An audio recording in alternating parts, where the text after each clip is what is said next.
Assalamualaikum warahmatullahi wabarakatuh. Selamat bertemu siswa sekalian. Hari ini kita akan mengadakan pembahasan soal ulangan yang kemarin sudah kita laksanakan. Baik, langsung saja kita menuju ke soal pertama.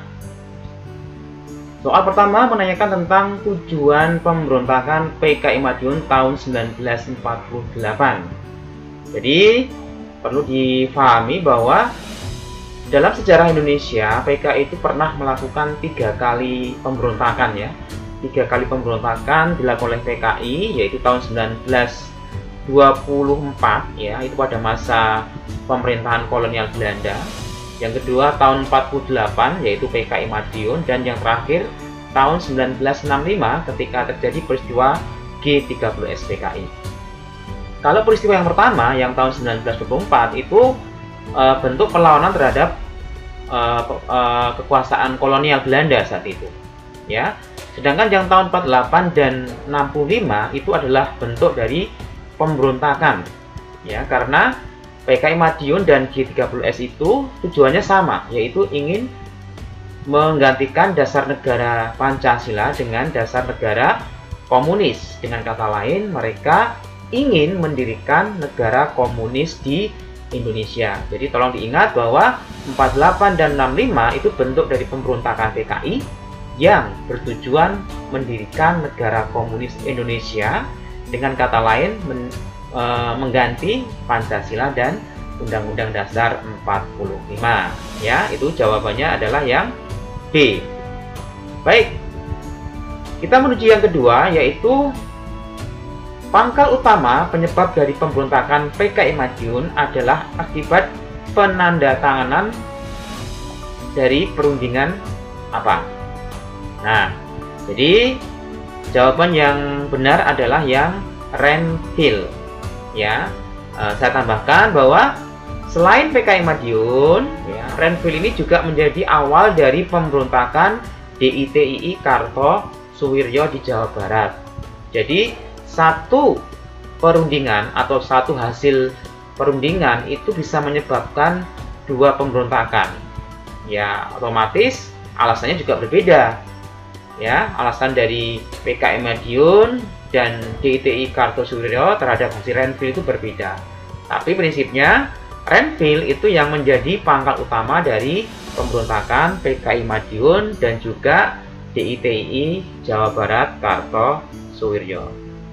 Baik, kita ke soal berikutnya tentang berdirinya Front Demokrasi Rakyat atau FDR yang didirikan oleh Amir Syarifuddin bersama Musso ya. Jadi ingat ya, FDR itu kemarin adalah gabungan dari kekuatan-kekuatan Partai Sosialis, Partai Komunis, yang FDR merupakan otak dari PKI Madiun bersama PKI itu ya. Nah, didirikannya tanggal 28 Juni 1948 ya. Itu jawabannya, jelas ya. Baik, kemudian yang berikutnya, apa tujuan PKI membuat kerusuhan di Surakarta pada tanggal 11 September 48? Nah, kemarin di materi sudah saya sampaikan bahwa pada saat itu Solo ya atau Surakarta itu dijadikan daerah yang liar atau Wild West, daerah yang liar. Artinya saat itu PKI memang sengaja membuat kerusuhan di Solo ya, dan itu ada tujuannya, yaitu agar semua kekuatan TNI atau tentara saat itu terfokus di Solo, sehingga kemudian kota-kota di luar Solo itu nyaris tidak ada tentara karena sebagian besar diarahkan ke Solo. Jadi tujuan dari kerusuhan di Surakarta pada 11 September 48 adalah untuk mengalihkan perhatian pemerintah ya. Jadi agar semua tentara datang ke Solo, kemudian PKI bisa leluasa melakukan pemberontakan di Madiun ya, tanggal 18 September 48. Baik, sudah kita jawab. Berikutnya adalah upaya penumpasan PKI Madiun dilakukan dengan mengerahkan kekuatan TNI Polri beserta rakyat dalam sebuah operasi yang disebut dengan operasi apa? Nah, ini pertanyaannya sangat jelas ya, bahwa operasi penumpasan ya. Operasi penumpasan PKI Madiun itu disebut dengan gerakan operasi militer atau GOM ya, gerakan operasi militer atau GOM yang saat itu dipimpin oleh Kolonel Gatot Subroto ya, Gatot Subroto sebagai pimpinannya, yang saat itu bersama kekuatan dari TNI Polri berhasil merebut kota Madiun yang dikuasai oleh gerombolan PKI. Ya, baik, jelas. Kemudian salah satu tokoh utama PKI Madiun, Amir Syarifuddin, berhasil ditangkap TNI di daerah mana? Nah, ini ya. Jadi akhir petualangan dari tokoh utama PKI yaitu Amir Syarifuddin adalah di daerah Purwodadi, di Grobogan ya. Dia berhasil ditangkap oleh pasukan dari divisi Siliwangi ya. Nama itu pasukan Kala Hitam, itu dari divisi Siliwangi yang berhasil menangkap dia di daerah Purwodadi. Kemudian setelah itu dia dibawa ke Jogja, kemudian diadili dan dihukum mati di daerah Ngalian ya, di Ngalian Karanganyar, yaitu Amir Syarifuddin. Sedangkan yang satunya yaitu Muso tertangkapnya di Pacitan ya, di Pacitan tertangkap di sana, gitu ya. Atau di Ponorogo ya, tepatnya di Ponorogo ya saat itu ya. Oke. Berikutnya, meskipun mayoritas orang Indonesia beragama Islam, gerakan DITI tidak mendapat dukungan rakyat. Mengapa? Nah, jadi DITI ini gerakan yang berbasis agama Islam ya. Jadi berbasis agama Islam, ya secara logika pasti mendapat dukungan dari umat Islam. Tapi ternyata tidak seperti itu, walaupun juga ada yang mendukung ya.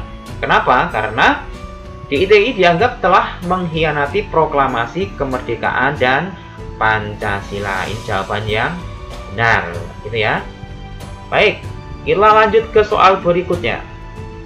Dasar negara Islam Indonesia yang didirikan oleh Kartosuwiryo disebut dengan, ya sudah jelas di sini adalah Qonun Asasi.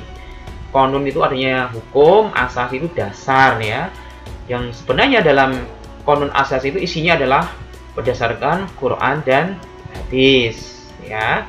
Itu. Jadi Qonun Asasi adalah dasar dari negara Islam Indonesia yang diproklamirkan oleh Kartosuwiryo di Jawa Barat pada 7 Agustus 1949. Baik, kita lanjut pertanyaan berikutnya. Tokoh yang diutus oleh Soekarno untuk mengajak Kartosuwiryo kembali ke pangkuan Ibu Pertiwi adalah, jadi dalam penumpasan DITI Kartosuwiryo ya, pemerintah saat itu menggunakan dua cara ya. Pertama cara damai dengan cara mengajak ya untuk berdialog. Yang kedua dengan cara militer. Nah, untuk cara damai ini tokoh yang diutus secara khusus oleh Soekarno adalah Muhammad Natsir. Kenapa? Karena Natsir ini adalah orang dari Partai Masyumi, dan ternyata Kartosuwiryo juga orang dari Masyumi ya. Harapannya kalau yang mengajak itu temannya, maka lebih mudah untuk disadarkan. Tapi ternyata Kartosuwiryo saat itu dia tetap bersikukuh untuk melakukan pemberontakan ya. Hingga nanti kemudian diterapkanlah operasi militer yang nomor berikutnya ini ya. Yang pertanyaan adalah, kenapa operasi militer digunakan dalam penumpasan DITI di Jawa Barat? Ya, tadi jawabannya jelas, karena cara persuasif dengan musyawarah gagal dilakukan. Artinya saat itu DITI tetap ingin melepaskan diri dari NKRI. Berikutnya, operasi militer dalam rangka menumpas DITI Kartosuwiryo di Jawa Barat disebut dengan operasi. Nah, kemarin banyak yang terkecoh ya dengan soal ini. Ada yang menjawab pagar betis, ada yang menjawab Baratayuda gitu ya. Sebenarnya bagaimana? Nah, saya terangkan di sini ya. Memang pagar betis itu bagian dari operasi Baratayuda, itu taktiknya ya. Taktiknya itu pagar betis. Ya. Karena pagar betis itu ada kepanjangannya. Ya, tolong dicatat ya.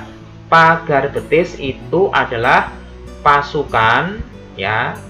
Pa-nya itu pasukan, Ga-nya itu gabungan, A-nya ABRI, R-nya itu rakyat, ya, B-nya itu berantas, TIS itu tentara Islam, gitu ya. Jadi pasukan, gabungan, ABRI, rakyat, berantas, tentara Islam. Itu taktik dalam penumpasan DITI Kartosuryo.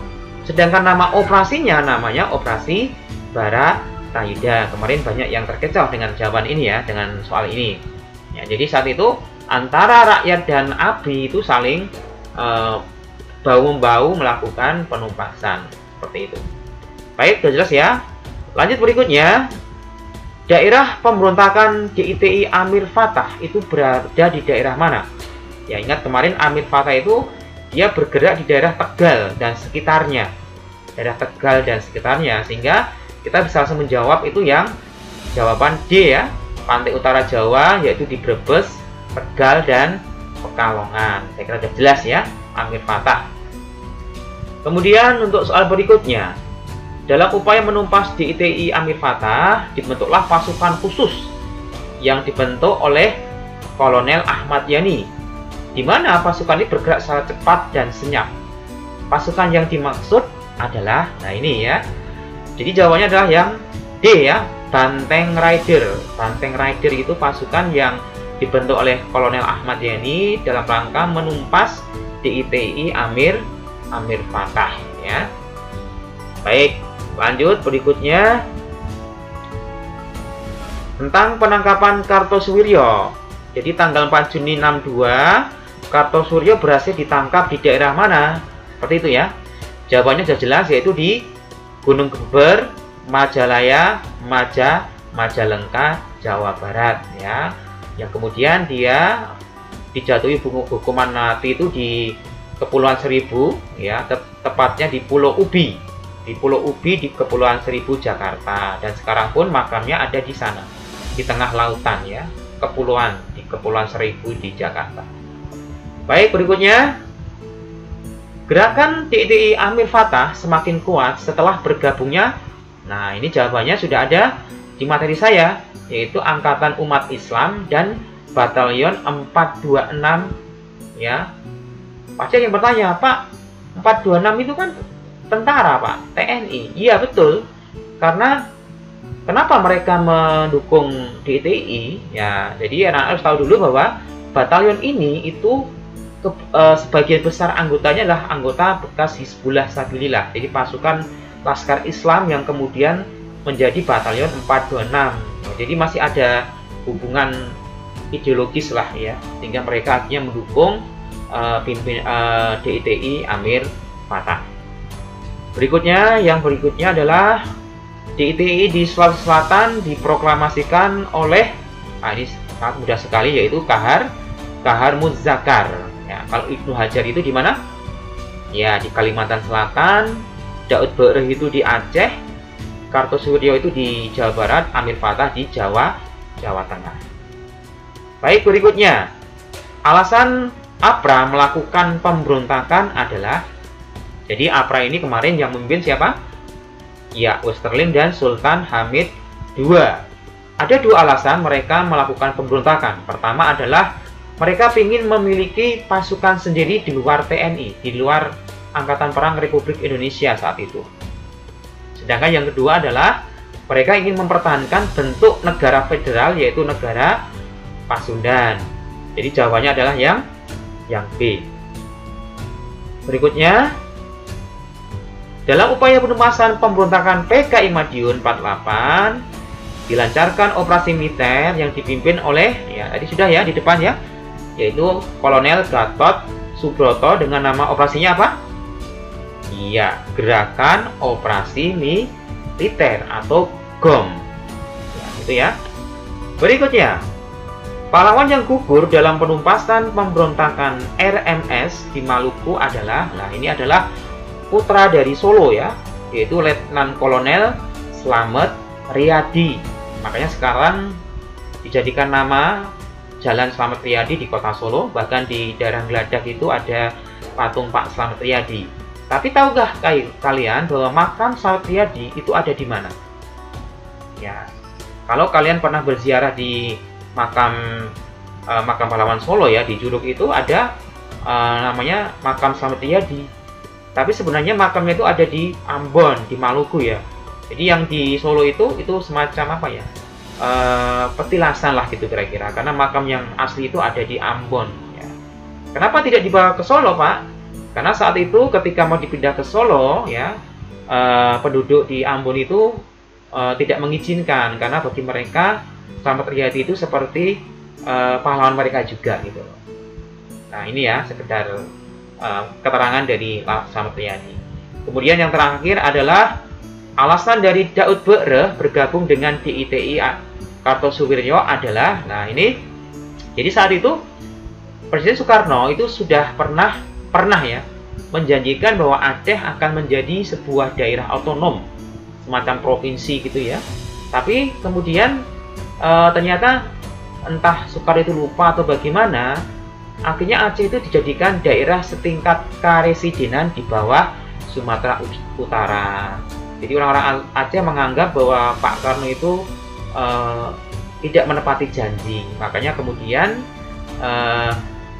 Daud Be'reh beserta rakyat Aceh itu menyatakan menjadi bagian dari DITI Kartosuwiryo.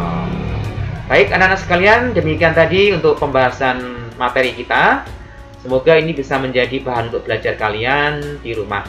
Semoga kita tetap diberikan kesehatan dan semangat untuk tetap belajar. Saya kira itu. Terima kasih. Wassalamualaikum warahmatullahi wabarakatuh.